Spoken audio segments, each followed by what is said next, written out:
ક્યારે ડોળાયેલું માટીવાળું પાણી જોયું છે? કે પછી એવી દવાની શીશી જેને વાપરતા પહેલાં આપણે બરાબર હલાવવી પડે? આ બધી જે રોજબરોજની ઘટનાઓ છે ને, એની પાછળ એક બહુ જ રસપ્રદ વૈજ્ઞાનિક સિદ્ધાંત છુપાયેલો છે. તો આજે આપણે એ જ સમજવાના છીએ કે નિલંબન એટલે શું. ચાલો 1 મિનિટ માટે વિચારો, વરસાદ પડ્યો હોય અને રસ્તા પરના ખાબોચિયામાં પાણી કેવું ગંદુ અને ડોળાયેલું દેખાય છે ખરું ને? એમાં માટીના કણો આમ તેમ તરતા હોય છે. પણ થોડા કલાકો પછી જો આપણે ત્યાં પાછા જઈએ તો પાણી ઉપરથી એકદમ સ્વચ્છ દેખાવા લાગે છે અને બધી માટી તળિયે જમા થઈ ગયેલી હોય છે. બસ આ જ જે અવલોકન છે ને, એ આપણને આજના વિષય તરફ લઈ જાય છે.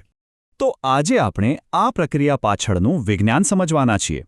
આ સમગ્ર સમજૂતી સાધના વિદ્યાલય મોરદેવીના વિજ્ઞાન શિક્ષક શ્રી વિશાલ એ ચાવડાના ખૂબ જ મૂલ્યવાન માર્ગદર્શન હેઠળ તૈયાર કરવામાં આવી છે અને એ માટે અમે તેમના ખૂબ આભારી છીએ. તો ચાલો હવે શરૂઆત કરીએ આપણા સૌથી મૂળભૂત સવાલથી કે વિજ્ઞાનની દૃષ્ટિએ આ નિલંબન કહેવાય કોને? ઓકે, તો નિલંબન એ એક વિષમાંગ પ્રણાલી છે. હવે આ વિષમાંગ શબ્દનો મતલબ શું? સિમ્પલ ભાષામાં એવું મિશ્રણ જે બધી જગ્યાએ એક સરખું ના હોય. આમાં ઘન પદાર્થના કણો પ્રવાહીમાં ઓગળી નથી જતા. જેમ ખાંડ પાણીમાં ઓગળીને ગાયબ થઈ જાય છે, એવું અહીં નથી થતું. નિલંબનમાં કણો માટીની જેમ ફક્ત તરતા રહે છે, આખા પ્રવાહીમાં ફેલાયેલા રહે છે અને પોતાની અલગ ઓળખ જાળવી રાખે છે. હવે નિલંબનને બરાબર સમજવું હોય ને, તો પહેલાં એ જોવું પડે કે આ મિશ્રણોની આખી દુનિયામાં એ આવે છે ક્યાં. જુઓ, મિશ્રણના છે ને મુખ્યત્વે 2 પ્રકાર હોય છે, સમાંગ અને વિષમાંગ. સમાંગ મિશ્રણ જેમ કે મીઠાનું પાણી, એમાં ઘટકો એકબીજામાં એટલી સારી રીતે ભળી જાય છે ને કે એને અલગ જોઈ જ શકાતા નથી. જ્યારે વિષમાંગ મિશ્રણમાં ઘટકો અલગ અલગ તરી આવે છે, જેમ કે પાણીમાં રેતી, તેલ અને પાણી, અથવા તો આપણું ઉદાહરણ માટીવાળું પાણી. અને નિલંબન જે છે એ આ વિષમાંગ મિશ્રણનું જ એક પ્રકાર છે. ઓકે, તો હવે આપણને ખબર પડી ગઈ કે નિલંબન શું છે.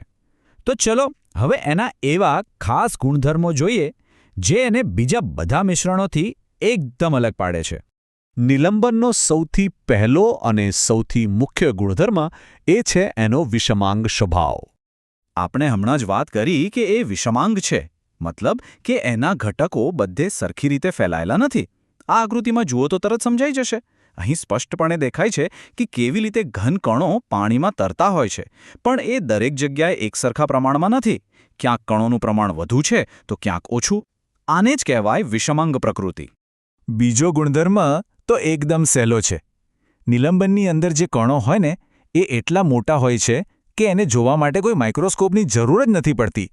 આપણે એને આપણી નરી આંખે જ આરામથી જોઈ શકીએ છીએ. જેમ કે પાણીમાં રહેલા માટીના કણો કે પછી કોઈ પેઇન્ટના ડબ્બામાં હલાવ્યા પહેલાં દેખાતા રંગના ઘટકો. અને હવે આવે છે એનો સૌથી મજેદાર ગુણધર્મ. આને ટિન્ડલ અસર તરીકે પણ ઓળખવામાં આવે છે. ચાલો જોઈએ કે નિલંબન પ્રકાશના કિરણ સાથે શું જાદુ કરે છે. અહીં જુઓ, આ કેટલું સરસ લાગે છે. જ્યારે ટોર્ચમાંથી નીકળતું પ્રકાશનું કિરણ નિલંબનમાંથી પસાર થાય છે, ત્યારે અંદર રહેલા મોટા કણો એ લાઇટ સાથે અથડાય છે અને એને બધી દિશામાં ફેલાવી દે છે. આ ઘટનાને જ વિજ્ઞાનમાં પ્રકિરણન કહેવાય છે. અને એના લીધે જ આપણને પ્રવાહીની અંદર આખો લાઇટનો રસ્તો ચોખ્ખો દેખાવા લાગે છે. આ બિલકુલ એવું જ છે જાણે કોઈ અંધારા ઓરડામાં સૂર્યનું કિરણ આવતું હોય અને એમાં આપણને હવામાં ઉડતા ધૂળના કણો ચમકતા દેખાય. નિલંબનનો ચોથો મહત્વનો ગુણધર્મ છે એનો અસ્થાયી સ્વભાવ. હવે અસ્થાયીનો મતલબ શું? મતલબ કે એ હંમેશા એવું ને એવું મિશ્રણ નથી રહેતું. જો એને ખલેલ પહોંચાડ્યા વગર થોડીવાર મૂકી રાખવામાં આવે તો એમાં મોટો ફેરફાર જોવા મળે છે. આ સ્લાઇડ પર બધું જ ક્લિયર થઈ જશે.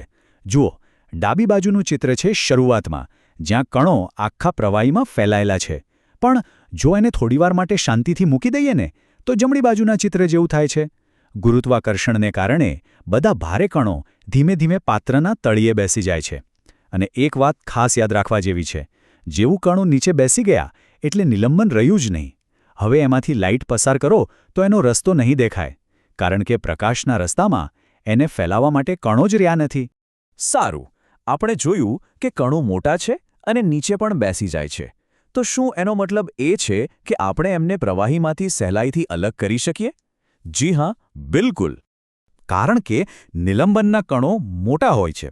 એને ગાળણ જેવી એકદમ સિમ્પલ ભૌતિક પદ્ધતિથી અલગ કરી શકાય છે. આ પ્રક્રિયામાં આપણે શું કરીએ છીએ?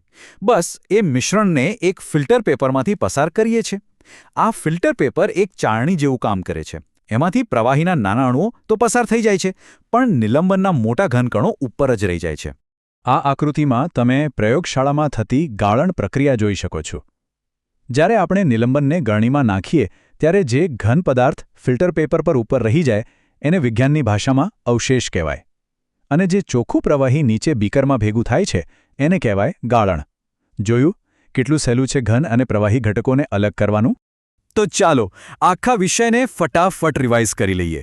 આ થોડા મુખ્ય મુદ્દાઓ યાદ રાખશો ને એટલે નિલંબનનો કોન્સેપ્ટ ક્યારેય નહીં ભૂલાય. ચલો ફરીથી યાદ કરી લઈએ. પહેલું, નિલંબન કેવું મિશ્રણ છે? વિસ્માંગ. બીજું, એના કણોને આપણે નરી આંખે જોઈ શકીએ છીએ. ત્રીજું, તે અસ્થાયી છે, એટલે કે કણો તળિયે બેસી જાય છે. ચોથું, તે પ્રકાશના કિરણોને ફેલાવે છે, જેને આપણે ટિન્ડલ અસર કહીએ છીએ. અને છેલ્લે પાંચમું, તેને ગાળણ જેવી સહેલી રીતથી અલગ કરી શકાય છે. બસ આ 5 ચાવીઓ નિલંબનને સમજવા માટે પૂરતી છે. મને આશા છે કે નિલંબન વિષયની આ ઊંડાણપૂર્વકની સમજૂતી બધાને ઉપયોગી થઈ હશે. જો આ માહિતી પસંદ આવી હોય તો અમારી આ ચેનલને લાઇક, શેર અને સબસ્ક્રાઇબ કરવાનું ભૂલતા નહીં. ફરી મળીશું એક નવા અને રસપ્રદ વિષય સાથે. આભાર.